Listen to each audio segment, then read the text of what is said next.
A ver, ¿y si la búsqueda constante de la felicidad fuera de hecho lo que nos está haciendo infelices? Hoy vamos a analizar justamente esa idea, una que le da una vuelta de tuerca a casi todo lo que hemos escuchado sobre autoayuda. La clave, según esta filosofía, no está en buscar más y más positividad, sino en algo mucho más interesante: aprender a elegir qué problemas de verdad merecen nuestra energía. Y todo arranca con esta paradoja que la verdad suena totalmente al revés. El deseo de una experiencia más positiva es en sí misma una experiencia negativa. Piénselo un momento. La idea es que en el momento en que deseamos ser más felices, lo que en realidad hacemos es recordarnos a nosotros mismos que no lo somos. Y ahí empieza la persecución, una que, irónicamente, nos mete de cabeza en un círculo vicioso de insatisfacción. A esta, digamos, obsesión cultural que tenemos con la positividad, el autor la llama la trampa de la positividad. Y vaya que es una trampa, porque como vamos a ver, esta búsqueda sin fin de sentirse bien puede de forma muy irónica terminar llevándonos a un lugar bastante más oscuro. Pensemos un poco en esto. La autoayuda más convencional casi siempre se enfoca en lo que nos falta, ¿no es así? Nos dicen, visualice el éxito, repite estas afirmaciones. Pero si lo analizamos, todo esto nace de una idea de fondo: que algo nos falta, que no somos lo suficientemente exitosos o ricos o lo que sea, así como estamos ahora mismo. Y aquí es donde vemos este efecto contraproducente en plena acción. Miren los ejemplos. Todas estas prácticas, que se supone que son positivas, en el fondo lo que hacen es resaltar lo que creemos que nos falta. Por ejemplo, cuando alguien se para frente al espejo y se obliga a repetir «soy hermoso», lo que el cerebro en realidad está escuchando es «uy, no me siento para nada hermoso, así que tengo que convencerme de lo contrario». O sea, termina reforzando justo la inseguridad que se quería eliminar. Y todo esto nos mete de lleno en lo que el autor llama, el maldito círculo vicioso. Es una trampa psicológica muy real. Uno siente ansiedad y de repente, ¡pum!, se pone ansioso por estar ansioso. O siente culpa y después siente culpa por sentir culpa. Es una espiral que se alimenta a sí misma y de la que es muy difícil salir. Ok, entonces, si perseguir lo positivo es una trampa, ¿cuál es la salida? ¿Qué hacemos? Bueno, la respuesta es un concepto que parece ir en contra de toda lógica, uno que el filósofo Alan Watts llamó la ley de la retrocesión. La idea es fascinante. Para conseguir algo, a veces lo que hay que hacer es dejar de perseguirlo. Aquí está el corazón de todo el asunto. Miren la comparación. Cuanto más se persigue el sentirse bien, más lejos parece estar. Pero, por otro lado, cuando uno acepta una experiencia negativa, digamos, los nervios antes de hablar en público, en lugar de luchar contra ellos, simplemente los aceptas. Ok, estoy nervioso, y está bien. Esa simple aceptación, increíblemente, es lo que da calma, lo que da control. Aceptar la dificultad es lo que al final nos da el poder. Y como ven en esta cita, inspirada en Watts, esto no es una idea nueva. Es una verdad bastante profunda sobre cómo funcionamos. Perseguir una emoción con desesperación solo la aleja más. La verdadera satisfacción no viene de esa persecución, sino de la aceptación, de dejar de correr detrás de las cosas. Bien, entonces, el punto clave de todo esto es el siguiente. Si los problemas van a existir sí o sí, y vaya que existen, la pregunta importante no es ¿cómo los evito? La verdadera pregunta es ¿cuáles estoy dispuesto a enfrentar?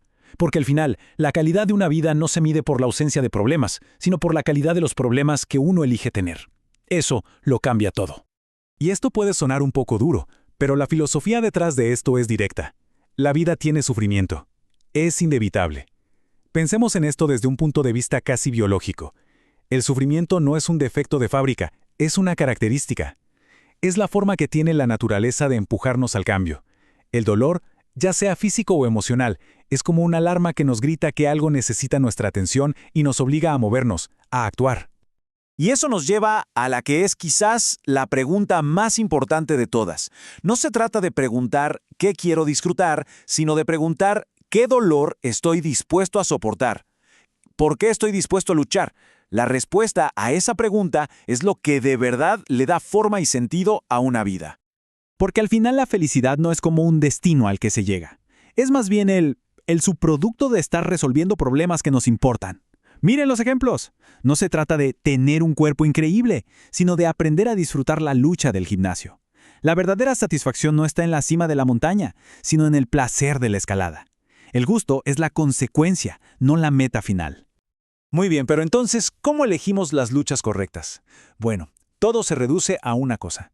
elegir los valores adecuados. Porque como vamos a ver, no todos los valores son iguales. Hay una gran diferencia.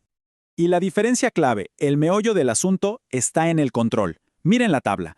Los valores buenos son procesos internos, cosas que dependen 100% de nosotros, la honestidad, la curiosidad, la disciplina. En cambio, los valores malos son resultados externos, cosas que dependen de los demás, ser popular, ser el centro de atención o ser rico solo por ser rico. Y lo genial de estos buenos valores es que se pueden practicar ahora mismo, en cualquier momento, no son metas a largo plazo. Por ejemplo, la honestidad no es un trofeo que te ganas al final del año, es una elección que haces en cada conversación. Son inmediatos, están bajo nuestro control y, muy importante, están basados en la realidad. Ahora, miren la otra cara de la moneda. Fíjense cómo todos estos valores dependen de cosas que no podemos controlar, de eventos externos o de lo que piensen los demás. Si el valor principal es ser popular, bueno, la felicidad depende de los otros. Son metas súper frágiles y, seamos sinceros, casi imposibles de mantener a largo plazo. Y con esto llegamos a la idea final, que es, en mi opinión, quizás la más poderosa y liberadora de todas. Se trata de entender una diferencia que parece pequeña, pero que lo cambia todo, la diferencia entre culpa y responsabilidad. Es que muchísima gente confunde estas dos cosas. Se tiende a creer que si uno es responsable de sus problemas, entonces también es culpable. Pero no es así. La culpa tiene que ver con el pasado, con cosas que ya pasaron. La responsabilidad, en cambio, tiene que ver con el ahora, con las decisiones que tomamos en este preciso momento. Y para que quede súper claro, el autor usa una analogía genial, la del bebé en la puerta. Imaginen que abren la puerta y hay un bebé ahí. Obviamente no es culpa de uno que el bebé esté ahí, pero a partir de ese momento, sí es nuestra responsabilidad decidir qué hacer. Y esa es la clave.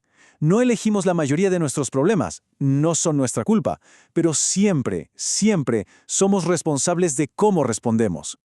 Y en esa idea, ahí está el verdadero poder. Miren la frase, si alguien nos hace daño, esa persona es culpable, sin duda, pero la responsabilidad de sanar, de volver a estar bien, es 100% nuestra. Nadie más puede hacer ese trabajo por nosotros.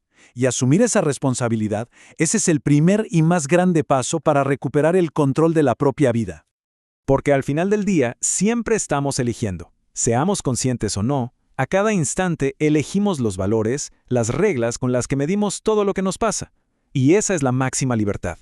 Aunque muchísimas cosas no sean nuestra culpa, siempre somos responsables de cómo vivimos la experiencia. Siempre elegimos cómo interpretar lo que sucede. Y sobre todo, a qué decidimos darle importancia. Y todo esto nos deja con una última reflexión, una pregunta bastante profunda. ¿Por qué es tan importante elegir nuestras luchas? Pues porque nuestro tiempo aquí es limitado. Saber que somos mortales es lo que nos obliga a preguntarnos qué es lo que de verdad importa. Es como la sombra que le da sentido y forma a la luz de nuestra vida. Así que la pregunta final no es solo para este momento, sino para cada día. Sabiendo que esto se acaba, ¿qué luchas y qué valores vamos a elegir?